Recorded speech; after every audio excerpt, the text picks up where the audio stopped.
네, 안녕하세요. 여러분들의 구독과 좋아요로 이 채널이 유지되고 있습니다. 네, 영상 속도는 1.5배를 추천드리는 바이고요. 네, 이번에도 어떤 소식이 나왔는지 같이 한번 내용을 보도록 하겠습니다. 네, 일단 스케줄 먼저 설명을 드리고 그 다음에 주요 이슈 내용 먼저 드린 다음에 시황과 코인 이야기를 좀 해드리도록 하겠습니다. 일단 보게 되면 9월 28일 BOJ 7월 의사록이 공개가 되고요. 그 다음에 AI 코리아 IT 엑스포, 클라우드 엑스포 동시 개최한다고 합니다. 그래서 이게 28일부터 30일까지 이루어진다라고 하니까 관심 있으신 분들은 한 번쯤 보는 것도 나쁘진 않겠죠. 그 다음으로 29일 22년도 서울 바이오 의료 국제 컨퍼런스가 있다라고 합니다. 그리고 30일 테슬라가 아직 갖고 있는 비트코인 물량이 좀 있죠. 그렇기 때문에 테슬라의 인공지능 AI 대의에 따른 테슬라 주가 위치도 좀 봐야 될 것 같고요. 매출과 이익률 추이도 계속해서 좀 보면서 가볼 필요성은 있을 것 같습니다. 왜냐? 금리가 생각보다 더 빠르게 올라가고 있기 때문에 테슬라가 움직이는 게 너무 변칙적으로 나올 수 있을 만한 여건도 있기 때문이죠. 그 다음으로 10월 달에 또 주요 이슈 상황은 브라질 대선이 있고요. 그래서 불확실성이 좀 있고, 그 다음으로 또 보게 되면 오펙 원유 시장 보고서 10월 12일 날 있고요. 그리고 한국의 금통위 이제 금리 인상이 역전을 용인할 것이냐, 그렇지 않고 따라 붙을 것이냐, 상당히 중요한 시점이고요. 만약에 따라 붙인다고 하면 이제 부채율이 엄청나게 늘어나게 될 것인데 그것도 상당히 고민이 많이 될 것 같습니다. 그 다음으로 연준의 베이지법 발표 10월 19일, 22 통화정책회의 10월 27일, BOJ 통화정책회의 10월 27일부터 28일, 그리고 IMF 세계 경제 전망이 10월 중에 발표가 된다고 합니다. 그 다음으로 9월달 남아져 있는 코인 스케줄을 보게 되면 세타 업그레이드 내용이 좀 있고요. 그 다음으로는 대부분 다 중요한 이슈, 가장 핵심적인 부분은 다 넘어갔기 때문에 그냥 9월달은 이제 볼 게 별로 없고요. 그 다음으로 리플 관련된 내용을 좀 준비를 해봤습니다. 여러분들 리플 엄청 좋아하시니까 또 리플 내용 이슈가 나온 게 있어서 한번 준비를 해봤어요. 이제 연말 때에서 리플과 SEC 소송 일정이 곧 결정이 나오게 됩니다. 그래서 요새 리플이 기대감으로 엄청나게 상승을 보여주고 있죠. 근데 우리가 객관적으로 봐야 되는 가장 중요한 포인트는 두 가지가 있습니다. 리플을 투자하고 계시는 분들은 리플에 있는 이런 이슈로 인해서 여러 가지 변동폭이 엄청나게 커져가고 있다라는 거, 그리고 한 달 전 때부터 벌써 이렇게 움직이고 있다라는 거. 그래서 주요 이슈, 호재 일정 같은 거나 변칙성이 있는 일정은 한 달 전부터 유심하게 관찰하면서 그때 좀 올라오면 조금씩 챙겨 먹는 전략, 이런 것도 플랜 전략에서 잘 먹힌다라는 걸 좀 알려드리는 부분이 될 것 같고요. 두 번째 패턴으로는 이렇게 볼 수 있습니다. XRP가 어떤 성향인지는 아시잖아요. 그래서 XRP의 비슷한 컨셉 안을 갖고 있는 코인들은 거의 다 이 XRP가 어떤 결과값이 나오느냐에 따라서 엄청나게 미친 영향 강도가 꽤 커지게 됩니다. 그리고 10월 초에 미국에서 초중순에 나오는 가이드라인도 나오기 때문에 이게 정말 중요할 수밖에 없게 되는 거예요. 그래서 미우나 고우나 그냥 전체 코인 시장은 자, 우리 한 가족이다 라고 생각을 해주시고, 우리 같은 형제다. 물론 스캠하고 이런 문제 있는 그런 코인들 빼고요. 이렇게 사랑으로 같이 우리 코인이 문제가 있다 이렇게 서로 헐뜯지 마시고요. 그렇기 때문에 리플이 이런 것도 좀 잘 문제 없이, SEC 쪽에 문제 없이 잘 해결이 되어야 우리한테도 좀 도움이 많이 된다라고 볼 수 있습니다. 이게 이제 나중에 또 판결의 근거치로 많은 자료로 쓸 수가 있거든요.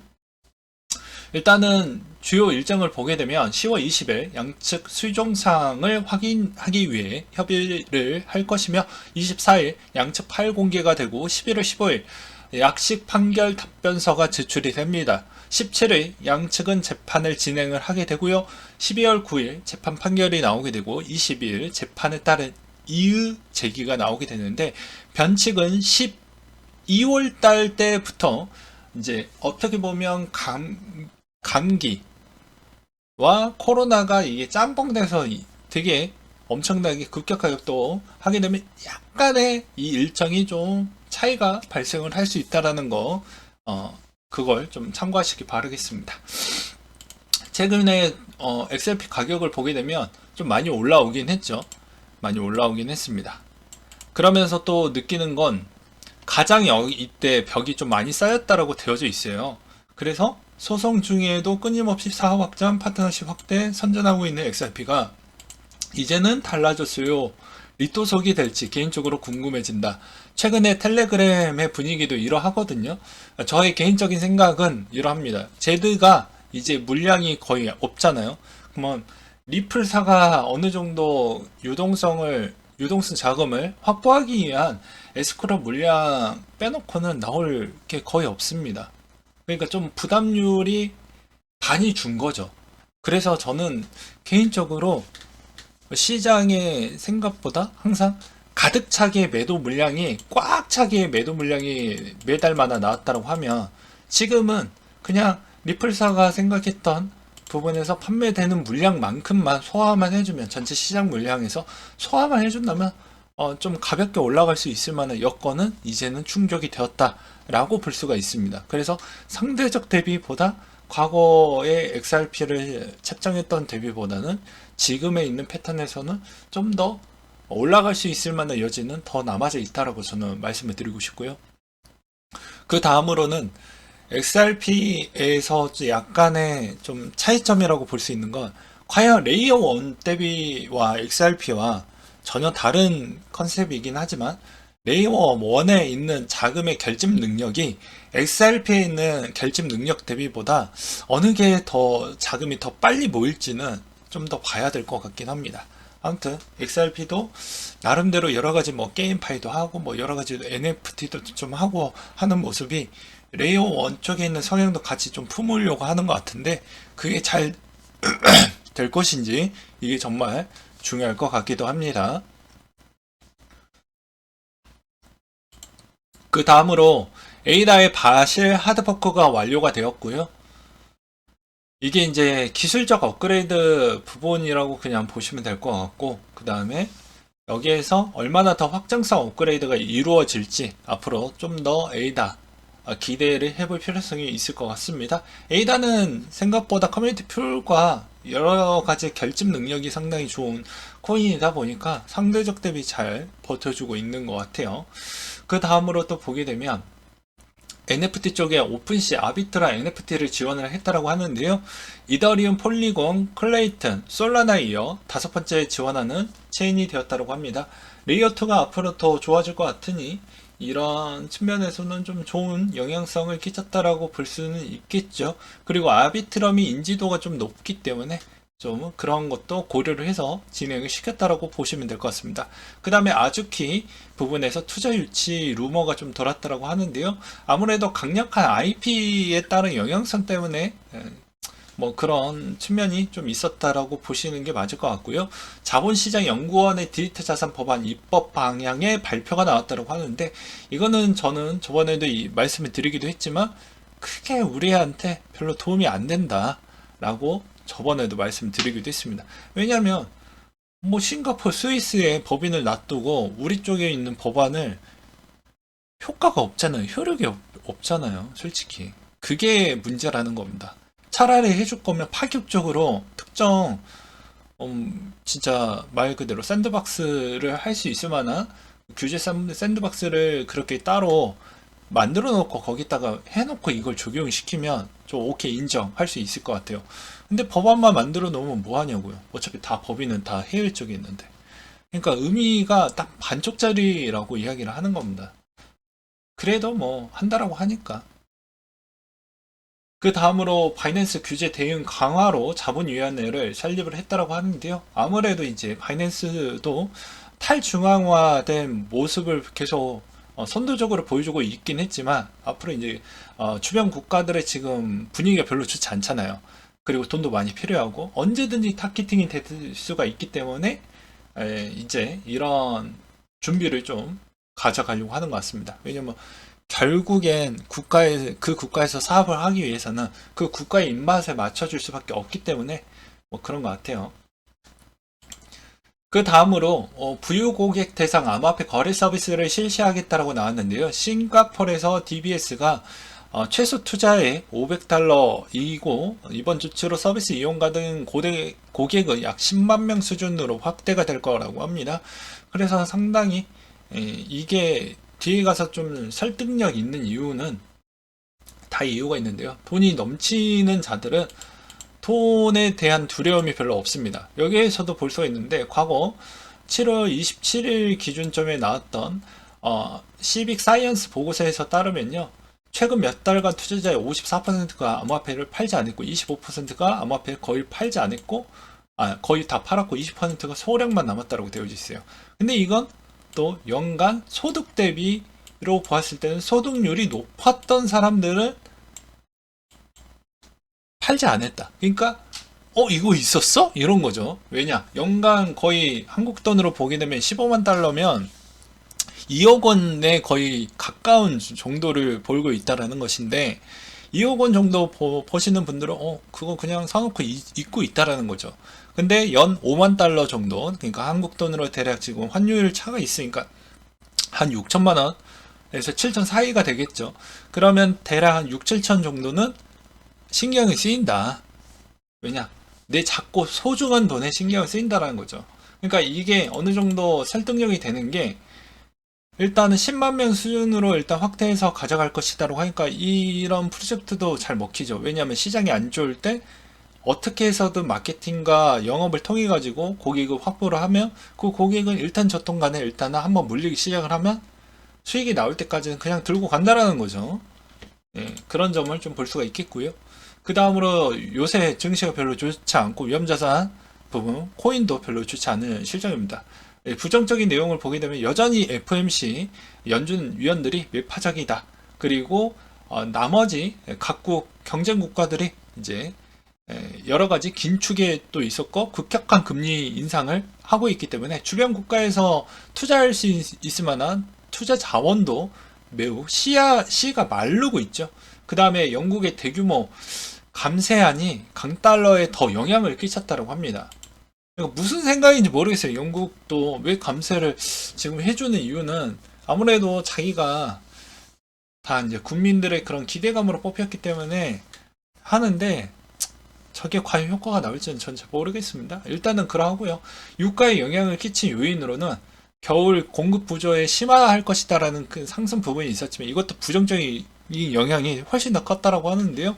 그 이유는 뭐 답이 나왔죠. 달러 인덱스가 더 강해질 수밖에 없다는 거. 왜냐? 나머지 국가들이 좀 이게 100m 달리기 하고 있는데 벌써 50% 구간대가 넘어가고 있는데 너무 차이가 나는 거예요.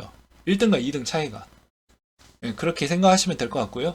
그 다음에 잘못된 정책이나 그런 정치 활동으로 인한 효과도 있을 것 같습니다. 그리고 그 다음으로 경쟁적 금리 인상에 따른 침체 수요 둔화가 전망을 보여주고 있다 라는 내용이 있었고요. 시티그룹 전략가는 이런 이야기를 했다고 하는데 1월에서 10월 증시 좋았을 때만 산타랠리가 좀 나왔다더라. 그렇기 때문에 지금 9월달 별로 안 좋죠. 방어적인 태도를 가질 필요성이 있다라는 내용이 있었고요.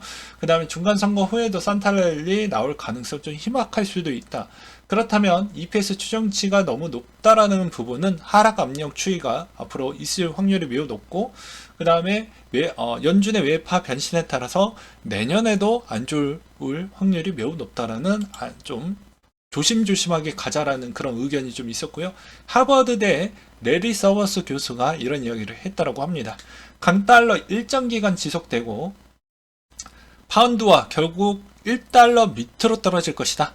그리고 시장 뒤처진 영국 중앙은행 잘못된 정책까지 신흥국처럼 행동하는 영국이 스스로 가라앉게 될 것 같다. 이 말의 의미는 통화 가치가 유로화가 벌써 1달러를 깼습니다. 1달러도 안 돼요. 그러면서 달러 인덱스는 미치게 가고 있죠. 그러면서 엔화도 지금 개입을 하기 시작을 했습니다. 그쵸? 안 그러면 이게 안 돼요. 근데 개입한다라고 이게 될 것 같습니까? 안 된다라는 겁니다. 버틸 만큼 뻐기했다라는 거죠. 근데 이것도 한계점이 있다라는 거. 근데 엔화도 어느 순간 회귀하는 순간 네, 달러 인덱스 더 달릴 것 같은데 이것도 좀 문제일 것 같긴 합니다. 네. 그 다음으로 원달러 환율도 마찬가지로 한국은행이 이제 여기에서 다음 달부터 금리 인상의 갭을 좁힐 거냐 아니면 용인을 할 거냐, 여기 이 부분과 국민연금과 한국은행 간의 또 통화 수합을 자체적으로 하겠다라는 게 오히려 심리적 불안 요소를 더욱더 가중을 해서 1420원대까지 올라왔다. 이게 마의 곡선이 1400원대였는데 이게 한번 뚫리기 시작을 하니까 고공으로 가고 있죠. 근데 이건 뭐 어쩔 수 없습니다. 이거는 그 어떤 나라도 방어하기 어렵습니다. 그 다음으로 또 SBS 연예 뉴스에서 나왔던 내용이 있는데요. 이두희 씨가 손대고 수수료 4억 원 사라졌다. 메타공주 관련된 내용인데요. 횡령 이야기를 하는 것 같죠. 요새 횡령이 이슈가 크니까. 근데 이거는 저는 아직까지는 중립기호로 봐야 된다. 왜냐? 서로 입장 간의 차가 너무 확실하기 때문에 어렵다 라고 말씀드리고 싶고요. 오늘 타진 기사는 시작에 불과하다. 클레이트판에 러그풀이 많았는지 진실을 밝히겠다. 진흙탕 싸움이 이제 막 시작을 했다라고 볼 수가 있겠죠. 그 다음으로 왼쪽은 다우고요. 오른쪽은 나스닥입니다. 이걸로 알 수 있는 건 다우가 상대적 대비 코로나 때는 낙폭이 컸지만 상대적으로 적였고요. 오히려 이번에 기술주가 상당히 많이 올랐죠. 근데 조정이 이번에는 기술주가 상당히 크다라는 거. 근데 다우 쪽은 상대적으로 좀 적죠. 그 이유는 무엇일까요? 이쪽은 배당을 주고 이쪽은 배당을 안 주죠. 예, 그리고 자사주 매입이 이쪽이 좀 더 많이 들어오면 버틸 수 있을 만한 여건이 될 것처럼 보여지지만 절대 그렇지 않는다는 겁니다. 왜냐? 심리가 자사주 매입을 해준다고 해도 방어할 수 있는 마지노선이 정해져 있기 때문에 차라리 배당 성향이 훨씬 더 좋은 쪽으로 가고 있다는 것이죠. 근데 이것도 아무런 의미가 없는 게 최근에 코인이 상대적 대비 좀 잘 방어를 해주고 있는 건 아무래도 자체적으로 갖고 있는 디파이 시장도 있고요. 그 다음으로 또 볼 수 있는 건 이제 팔 사람들은 거의 다 팔지 않았을까? 라는 생각도 들기도 합니다. 왜냐면 최근 거래량을 보아도 알 수가 있거든요. 그 다음으로 테더가 이번에 폴카닷과 또 이런 또 소식이 나온 게 있었고요. 그 다음으로 메타버스 토지는 광고판, 광고 지면의 역할을 수행하게 되는데 트래픽 감소에 따라 토지 가격이 달라진다고 합니다. 상식적으로 알고 계시라고 해서 한번 준비를 해 두었고요. 그 다음에 매출월 발생이 가능한 기업은 빅테크 기업뿐이다. 아마존, 애플, 넷플릭스 정도이다 라고 나왔습니다. 메타버스 토지 거래량이 작년 대비 98%나 가뭄이 나왔다고 합니다. 인터넷 안에서도 기후 영향이 좀 있는 것 같아요. 이 기후 영향은 제가 이렇게 표현을 하고 싶습니다. 심리적 기후. 그래서 심리적으로 가뭄이 나왔다. 그 다음으로 미국의 장단기 금리차 역대 최대 폭을 경신을 했다고 하는데요. 이런 지표는 필요 없어요. 저번에도 말씀드렸다시피 실업률 30만 건 이상, 그 다음에 실업률도 4.4% 이상, 이게 나와야 이제 더 이상 금리가 내려간다. 공통적인 악재이기 때문에 무조건 인플레가 꺾이냐, 실업률이 높게 나오냐, 그 두 가지만 보라는 거예요. 어렵게 뭐 여러 가지 지표 볼 필요 없이요. 그 다음으로 챈들러 고가 이더리움 POW 10년 내 이더를 따라잡을 것이다. 항상 모든 코인들이 17, 18 시즌에도 똑같았어요. 이더리움을 찾겠다. 제2의 뭐 비트코인이 되겠다. 비트코인을 추월하겠다. 근데 어떻게 됐는지 시간이 지나면 항상 답이 나오죠.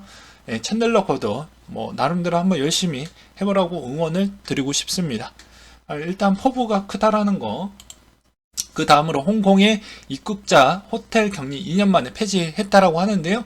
3일간 추적 관찰을 할 뿐이라고 합니다. 이것도 뭐 마찬가지로 뭐 아시아가 됐든 유럽이 됐든 다 상관없이 여행의 국가의 주요 매출 부분이 많이 차지하고 있는 쪽이 이제는 코로나가 우선순위가 아닙니다.